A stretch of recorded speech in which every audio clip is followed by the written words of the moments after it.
Hello दोस्तों, एक बार फिर आप सभी का स्वागत है आपके अपने YouTube channel learn with KD पर। दोस्तों, आज की इस वीडियो में हम जानेंगे भारतीय संविधान से संबंधित बहुत ही महत्वपूर्ण प्रश्नों को। दोस्तों, ये सारे प्रश्न यूपी ट्रिपल एससी द्वारा किसी न किसी परीक्षा में पूछे गए हैं।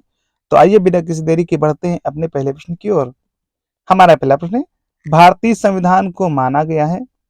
सही जवाब होगा ऑप्शन डी, रूप विधान में संघीय और भावना में एकात्मक। भारतीय संविधान को विधान रूप में संघीय और भावना में एकात्मक माना गया है। इस प्रकार भारतीय संविधान को अर्धसंघात्मक संविधान कहा जाता है। भारतीय संविधान अपने नागरिकों को की समानता का वचन देता है। हैसियत और अवसर की समानता का, option B is the right answer. भारतीय संविधान अपने नागरिकों को सामाजिक, आर्थिक और राजनीतिक न्याय, विचार, अभिव्यक्ति, विश्वास, धर्म और उपासना की स्वतंत्रता, प्रतिष्ठा और अवसर की समानता प्रदान करता है। ईस्ट इंडिया कंपनी ने किस वर्ष में कलकत्ता में सर्वोच्च न्यायालय की स्थापना की थी? दोस्तों, 1773 के रेगुलेटिंग एक्ट के तहत कलकत्ता में सर्वोच्च न्यायालय की स्थापना के लिए 26 मार्च 1774 को द लेटर्स ऑफ पेटेंट जारी किया गया। निम्नलिखित में से किसको संविधान की आत्मा के रूप में माना गया है? तो दोस्तों, सही जवाब होगा ऑप्शन ए। भारतीय संविधान निर्माण सभा के एक सदस्य पंडित ठाकुरदास भार्गव ने कहा था कि प्रस्तावना संविधान का एक अति मूल्यवान भाग है। यह संविधान की आत्मा है, यह संविधान की कुंजी है तथा यह एक ऐसा यंत्र है जिससे संविधान को मापा जा सकता है। निम्नलिखित में से किसने पहले 1935 में संविधान सभा का सुझाव प्रस्तावित किया था? एम.एन. राय ने। Option D is the right answer. वर्ष 1935 में संविधान सभा का सुझाव सर्वप्रथम एम.एन. राय ने दिया और इस विचार को मूर्त रूप देने का कार्य पंडित जवाहरलाल नेहरू ने किया। इसके बाद दिसंबर 1936 के कांग्रेस के फैजपुर अधिवेशन में संविधान सभा के अर्थ तथा महत्व की व्याख्या की गई। भारतीय संविधान सभा में कुल कितनी महिला सदस्य थी? 15। भारतीय संविधान सभा में कुल 15 महिला सदस्य थी। संविधान सभा के पहले अध्यक्ष कौन थे? Option B is the right answer, doctor Sachchidanand Sinha. 9 दिसंबर 1946 को भारतीय संविधान की प्रथम बैठक हुई जिसमें डॉक्टर सच्चिदानंद सिन्हा को अस्थायी अध्यक्ष बनाया गया था। 11 दिसंबर 1946 को डॉक्टर राजेंद्र प्रसाद को सर्वसम्मति से संविधान सभा का अस्थायी अध्यक्ष चुना गया। बढ़ते हैं अगले प्रश्न की ओर। संविधान सभा की अल्पसंख्यकों की उप समिति के अध्यक्ष का नाम बताएं। एच.सी. मुखर्जी। संविधान सभा ने संविधान के निर्माण से संबंधित विभिन्न कार्यों को करने के लिए कई समितियों का गठन किया। इनमें से 8 बड़ी समितियां थी तथा कुछ छोटी। ये समितियां उनके अध्यक्ष निम्नलिखित हैं।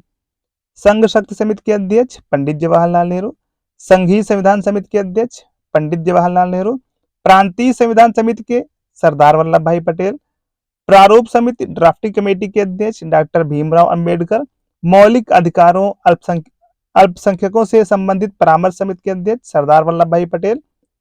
इस समिति की 2 उप समितियां थी। एक थी का मौलिक अधिकार उप समिति जिसके अध्यक्ष थे जे.बी. कृपलानी। खा थी अल्पसंख्यक उप समिति, इसके अध्यक्ष थे एच.सी. मुखर्जी। छठा था प्रक्रिया नियम समिति, इसके अध्यक्ष थे डॉक्टर राजेंद्र प्रसाद। 7वीं समिति थी राज्यों के लिए समिति, इसके अध्यक्ष पंडित जवाहरलाल नेहरू थे और संचालन समिति, इसके अध्यक्ष थे doctor Rajendra Prasad. Drafting committee के चेयरमैन कौन थे? Doctor B R. अंबेडकर। भारत का संविधान लिखा गया था, option B is the right answer, 2 वर्ष से अधिक किंतु 3 वर्ष से कम अवधि में। भारत का संविधान 2 वर्ष से अधिक किंतु 3 वर्ष से कम, 2 वर्ष 11 माह 18 दिन में लिखा गया। भारतीय संविधान निर्मात्री सभा की पहली बैठक 9 दिसंबर 1946 को हुई थी। भारतीय संविधान को 26 नवंबर 1949 की संविधान निर्मात्री सभा द्वारा अपनाया गया, जबकि 26 जनवरी 1950 को भारतीय संविधान पूर्णतः लागू किया गया। दोस्तों, वीडियो को लाइक करें, शेयर करें और अगर आप चैनल पर नए हैं तो चैनल को सब्सक्राइब करना बिल्कुल भी ना भूलें। भारत का संविधान संविधान सभा द्वारा अपनाया गया था और 26 जनवरी 1950 को लागू हुआ था। तो दोस्तों, सही जवाब होगा ऑप्शन सी, 26 नवंबर 1949 को अपनाया गया था और 26 जनवरी 1950 को लागू हुआ था। संविधान सभा द्वारा भारतीय संविधान को कब पारित किया गया था? 26 नवंबर 1949 को। इनमें से कौन सा कारक नहीं है जो भारतीय संविधान के निर्माण में योगदान देता है? सही जवाब होगा ऑप्शन ए, औद्योगिक क्रांति। दोस्तों, भारतीय संविधान निर्माताओं ने संविधान के निर्माण के लिए अमेरिका, ब्रिटेन और कई अन्य देशों के संविधानों का गहन अध्ययन किया और जो भी उन्हें प्रावधान उन्हें भारतीय परिस्थितियों के अनुकूल लगा, उन्हें भारतीय संविधान में शामिल कर लिया।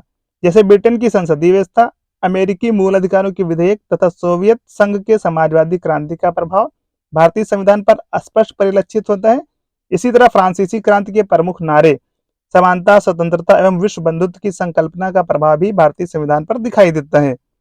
अतः स्पष्ट है कि भारतीय संविधान के निर्माण में औद्योगिक क्रांति का कोई योगदान नहीं है। इनमें से कौन सा भारतीय संविधान की एक महत्वपूर्ण विशेषता नहीं है? सही जवाब होगा ऑप्शन डी। इसे राज्य के राज्यपाल, सांसदों और विधायकों के परामर्श से संशोधित किया जा सकता है।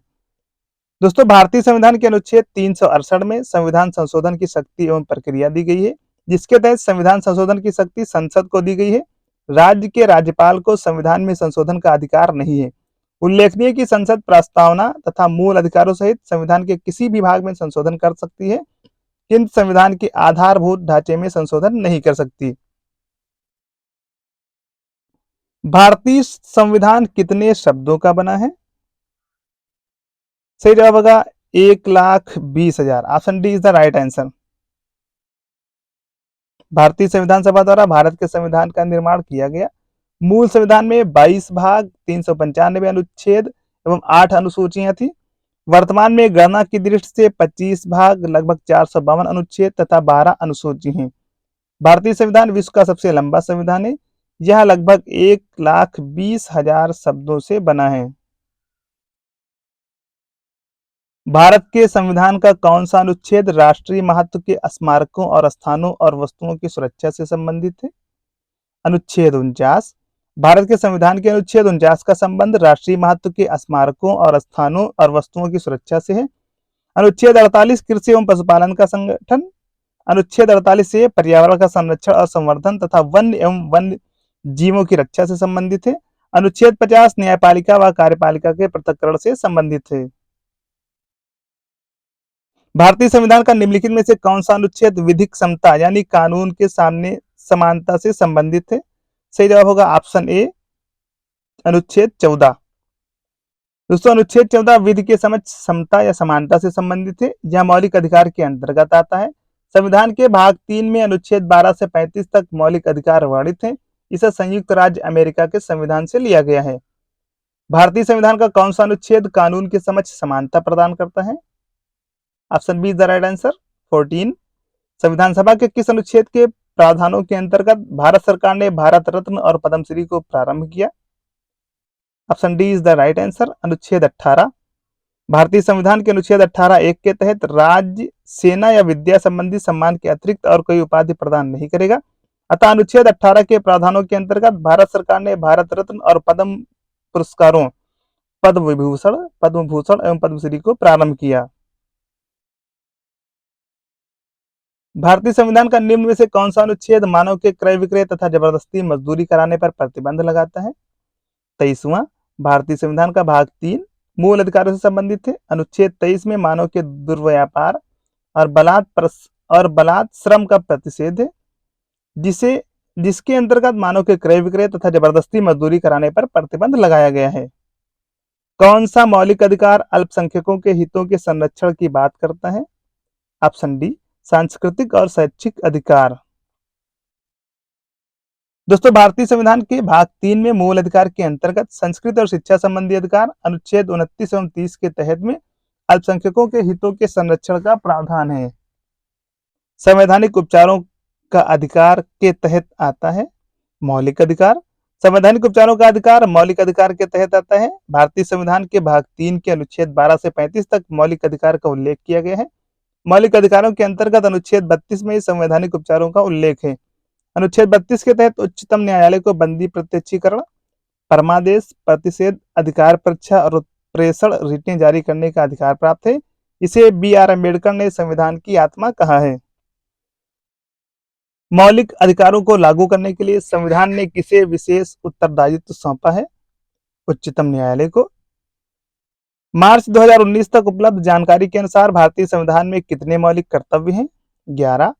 स्वर्ण सिंह समिति की संस्तुति पर 42वें संविधान संशोधन अधिनियम 1976 के द्वारा संविधान के भाग 4 का अनुच्छेद 51 का को जोड़कर नागरिकों के 10 मूल कर्तव्यों का उल्लेख किया गया। तत्पश्चात 86वें संविधान संशोधन अधिनियम 2002 के द्वारा 11वां मूल कर्तव्य 6 से 14 वर्ष तक की उम्र के बीच अपने बच्चों की शिक्षा के अवसर उपलब्ध कराना जोड़ा गया। भारतीय संविधान में कुल कितने मूल कर्तव्य दिए गए हैं? Option D is the right answer, 11 मूल कर्तव्य। वीडियो को लाइक करें, शेयर करें और अगर आप चैनल पर नए हैं तो चैनल को सब्सक्राइब करना बिल्कुल भी ना भूलें। अगला प्रश्न है, मौलिक कर्तव्यों से संबंधित अनुच्छेद 51A को संविधान में किस संशोधन अधिनियम द्वारा शामिल किया गया था? सही जवाब है ऑप्शन ए, 42वां संशोधन अधिनियम। निम्न में से किस एक की संस्तुति के आधार पर मूल कर्तव्यों से संबंधित प्रावधानों को भारत के संविधान में जोड़ा गया? सही जवाब होगा ऑप्शन बी, षोडशिंग समिति। निम्नलिखित में से कौन सी समिति ने मूल कर्तव्यों को संविधान में सम्मिलित करने का सुझाव दिया? सही जवाब होगा ऑप्शन बी, सरदार षोडशिंग समिति। 42वें संविधान संशोधन के माध्यम से भारतीय संविधान में कितने मौलिक कर्तव्य सम्मिलित किए गए? Option C is the right answer, 11। भारतीय संविधान के अंतर्गत निम्नलिखित में से कौन एक मौलिक कर्तव्य नहीं है? सही जवाब होगा ऑप्शन ए, लोक चुनाव में वोट डालना। भारतीय संविधान के अंतर्गत लोक चुनाव में वोट डालना मौलिक कर्तव्य नहीं है। भारतीय संविधान के भाग 4 का के अंतर्गत मूल कर्तव्यों में अनुच्छेद 51 का में संविधान को मानना एवं इसके आदर्शों की कद्र करना, अनुच्छेद 51 का जा में वैज्ञानिक दृष्टिकोण, मानववाद और ज्ञानार्जन तथा सुधार की भावना का विकास करना, अनुच्छेद 51 का झा में सार्वजनिक संपत्ति को सुरक्षित करना तथा हिंसा से दूर रहना आदि का उल्लेख है। तो दोस्तों ये थे हमारे आज के बहुत ही महत्वपूर्ण प्रश्न। वीडियो को लाइक करें, शेयर करें और अगर आप चैनल पर नए हैं तो चैनल को सब्सक्राइब करना बिल्कुल भी ना भूलें। दोस्तों डिस्क्रिप्शन में जाएं, वहां पर टेलीग्राम चैनल की लिंक दी गई है। दोस्तों हमारा टेलीग्राम चैनल जरूर ज्वाइन करें। आज के इस वीडियो में बस इतना ही। जल्दी आपसे मुलाकात होगी एक नई वीडियो के साथ। धन्यवाद।